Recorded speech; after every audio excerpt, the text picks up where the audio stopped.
YouTube के Shiv Shakti channel में एक बार फिर से आपका स्वागत है। आप चैनल पर पहली बार आए हैं तो कृपया सब्सक्राइब कर लीजिए ताकि आपकी नॉलेज और मनोरंजन लगातार बढ़ते रहें।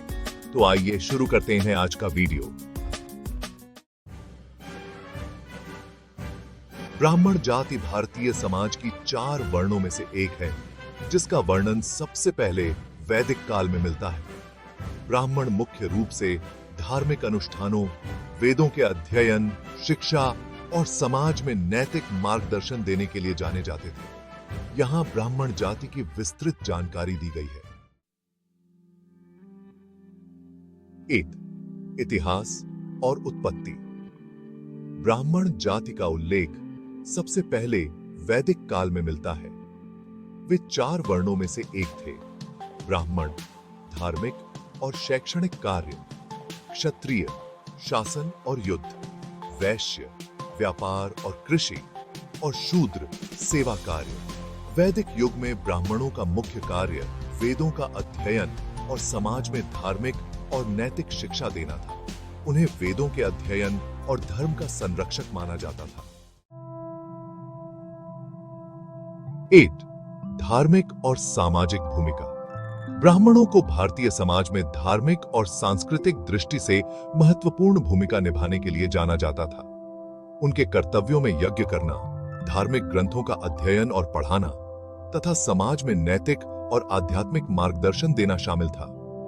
वे पुरोहित, पंडित, शिक्षक, गुरु और धर्मगुरु के रूप में समाज में महत्वपूर्ण स्थान रखते थे। 8. प्राचीन काल में शिक्षा और ज्ञान।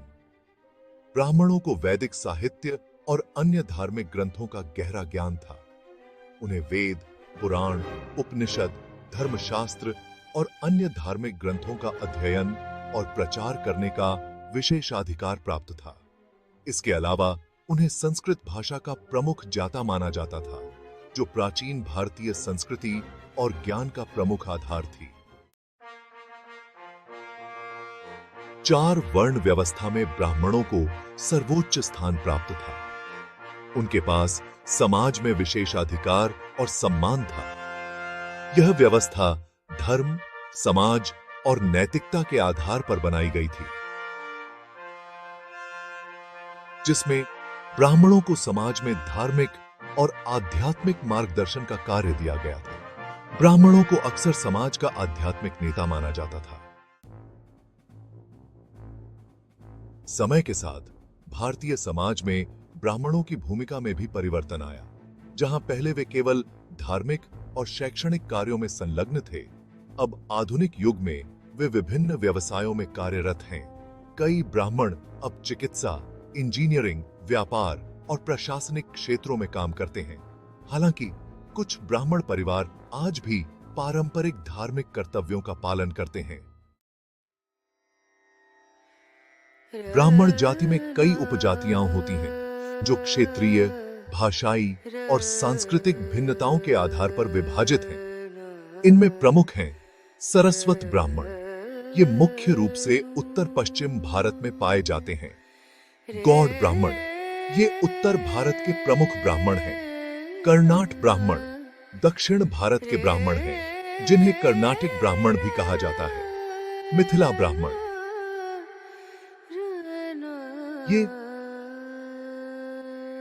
ये पूर्वी भारत में विशेष रूप से बिहार के मिथिला क्षेत्र में पाए जाते हैं। महाराष्ट्र और कोंकण क्षेत्र के ब्राह्मण, जिन्हें चित्पावन ब्राह्मण कहा जाता है, महाराष्ट्र और गोवा में बसे हैं। आधुनिक भारत में ब्राह्मण समाज का बहुत बड़ा हिस्सा विभिन्न सामाजिक और आर्थिक गतिविधियों में सम्मिलित है। यद्यपि ब्राह्मण अब धार्मिक अनुष्ठानों तक सीमित नहीं हैं, फिर भी उनकी सामाजिक और सांस्कृतिक पहचान महत्वपूर्ण बनी हुई है। भारतीय समाज में आर्थिक और शैक्षणिक उन्नति के साथ ब्राह्मण जाति के लोग भी विविध क्षेत्रों में योगदान दे रहे हैं। हालांकि कुछ जगहों पर वर्ण व्यवस्था और जातिगत संरचना के कारण उन्हें चुनौतियों का भी सामना करना पड़ा है। ब्राह्मणों की जीवन शैली और धार्मिक अनुष्ठान परंपरागत रूप से हिंदू धर्म के अनुसार होते हैं। उनका जीवन 4 आश्रमों में बंटा होता था। ब्रह्मचर्य शिक्षा का समय, गृहस्थ परिवार का पालन पोषण, वानप्रस्थ आध्यात्मिक जीवन की तैयारी और सन्यास सांसारिक जीवन का त्याग। ब्राह्मण अब भी इन परंपराओं का पालन करते हैं, हालांकि आधुनिक समय में कुछ बदलाव भी आए हैं। 9. ब्राह्मण विरोधी आंदोलनों का प्रभाव। भारत में विभिन्न समाज सुधार आंदोलनों ने वर्ण व्यवस्था और जातिवाद का विरोध किया, जिसमें ब्राह्मणों को मिलने वाले विशेषाधिकार भी शामिल थे। विशेष रूप से दक्षिण भारत में द्रविड़ आंदोलन और सामाजिक न्याय के आंदोलनों ने ब्राह्मण वर्चस्व को चुनौती दी। इसका उद्देश्य सभी जातियों को समानता और अवसर देना था। 10. ब्राह्मण समाज में बदलाव। समाज के साथ साथ ब्राह्मण समाज में भी कई बदलाव आए हैं। आज ब्राह्मण विभिन्न क्षेत्रों में प्रतिष्ठित स्थानों पर कार्यरत हैं। कई ब्राह्मण अपने पारंपरिक पेशों को छोड़कर चिकित्सा, इंजीनियरिंग, विज्ञान, व्यापार और राजनीति जैसे क्षेत्रों में अग्रणी भूमिका निभा रहे हैं। इसके अलावा कई ब्राह्मण परिवार अब शहरीकरण और आधुनिक जीवन शैली को अपना चुके हैं। निष्कर्ष: ब्राह्मण जाति भारतीय समाज का एक महत्वपूर्ण हिस्सा रही है, जिसकी पहचान धार्मिक, शैक्षणिक और सांस्कृतिक गतिविधियों से जुड़ी है। यद्यपि उनकी भूमिका और स्थिति समय के साथ बदल गई है, फिर भी उनकी सामाजिक, सांस्कृतिक और धार्मिक परंपराएं भारतीय समाज में आज भी महत्वपूर्ण मानी जाती हैं। जानकारी अच्छी लगी तो चैनल सब्सक्राइब कर दीजिए और वीडियो को लाइक करना ना भूलें।